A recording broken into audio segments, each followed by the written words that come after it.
So I'd like to bring up TSEHAI, HIWOT, and thank her for all the work in this room.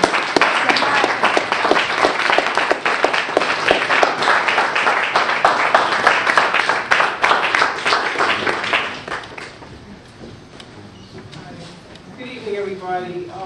I feel like you, in a way, to myself, is that there's so much I don't know. I mean, when you grow up in the mass public school system that tells you that Cuba is ugly and it's a dark place. And I have a question. Are you an organization? Yeah, Jersey City people. So the next organization that I'd like to bring up does a lot of great work here in Jersey City, in New York, internationally. They're great friends of mine. I'm a member of this organization myself. It's called Artists and Activists United for Peace. I'd like to bring up representatives, Ayana Nana Sol Jones, who would like to come up and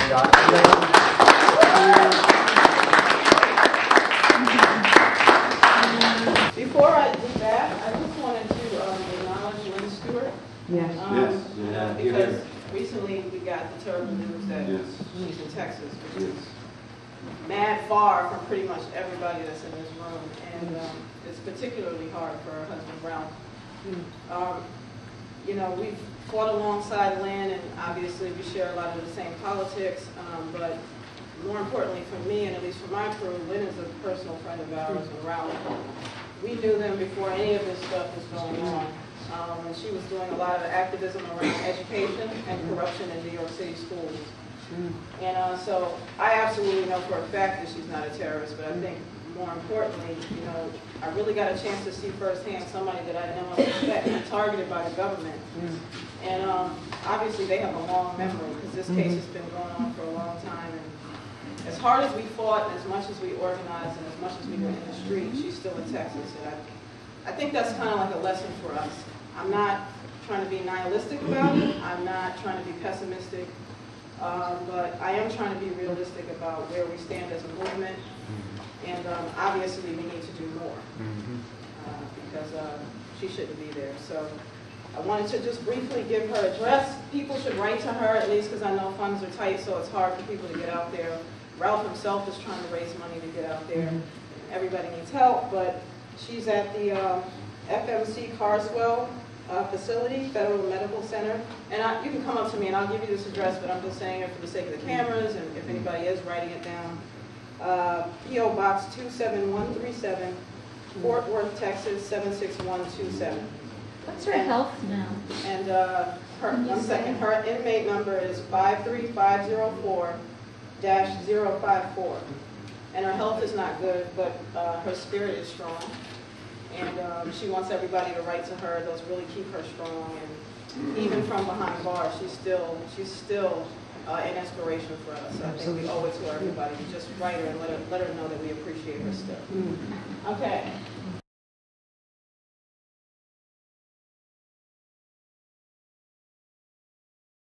So I'm very happy to be up here to announce this next award. I prepared a statement because I wanted to make sure that everything that I had to say about this person was organized and as thoughtful, you know, for them as I think that they are for the rest of the movement.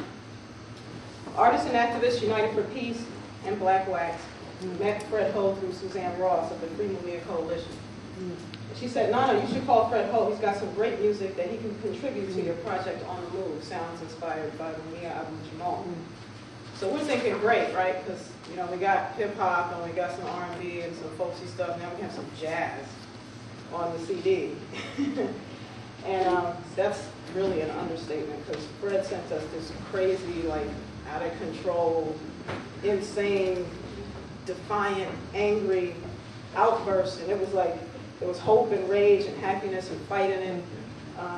And it didn't need anybody's permission, but it was still inviting to all. And just like his music, which we soon learned not to ever call jazz, Fred Ho gives his all to everything he commits to. He follows thought with action and word with deed.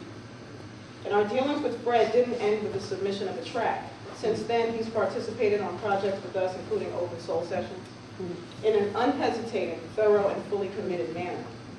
He's contributed to many of our causes with time, manpower, money, and ideas. And I want to emphasize that, not because money per se is important, but I think that he practices true networking and bartering. And these are the only economics that matter. And he's a tireless builder of real community. And through him, we've met so many wonderful people, including Peggy Cho, Celine Washington, Melanie Dyer, Laura Whitehorn, and the list goes on. And one of the first things that I noticed about Fred is he doesn't play around, like there's no games. And I kind of relate to that because I don't play either. And I really respect that in people. So he doesn't play games, but he's a winner. He doesn't serve ego, but pride is apparent in all that he does. He doesn't posture, but he stands tall. Fred Hull has contributed to the lives of everyone he's encountered in ways that they still may not yet fully understand. He's a prolific author and artist. He lives with creativity and with verve, passion, and fire. And this same fire has ignited small but never insignificant revolutions in the souls of all who come into contact with him.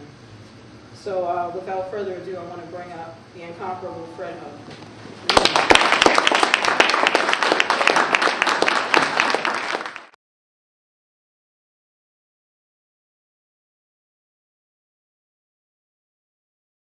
Because she has such an unending fountain of energy and commitment to the cause of not just political prisoner justice around the world, or specifically Mumia, but pretty much any injustice. She's at every rally, she's at every demonstration that she can be. She's there whether she has money to get there or not. If she has to hitchhike to figure out how to get there, whoever she has to call, she makes it her business to be there. So just like, we talked about Fred Hull and some of the other people who are in this room who are always there, she never makes any excuses. And she firmly believes in the impossible, and she firmly believes that if we stay committed, that we will change this world. And so I have a tremendous amount of respect for her. And, if you don't know who Pam Africa is, definitely look her up. She's the Minister of Confrontation, among other things, but she's one of the lead organizers in the fight to free Mumia Abu Jamal. She's a grandmother, she's a follower of John Africa's teachings, and so you can Google her, Mumia, I think it's Free Mumia Coalition, what is it, freemumia.com, freemumia.com. And she works very closely with Suzanne Ross and a number of other people, so I'm going to accept this on her behalf, and Pam Africa is a warrior for our time. Absolutely.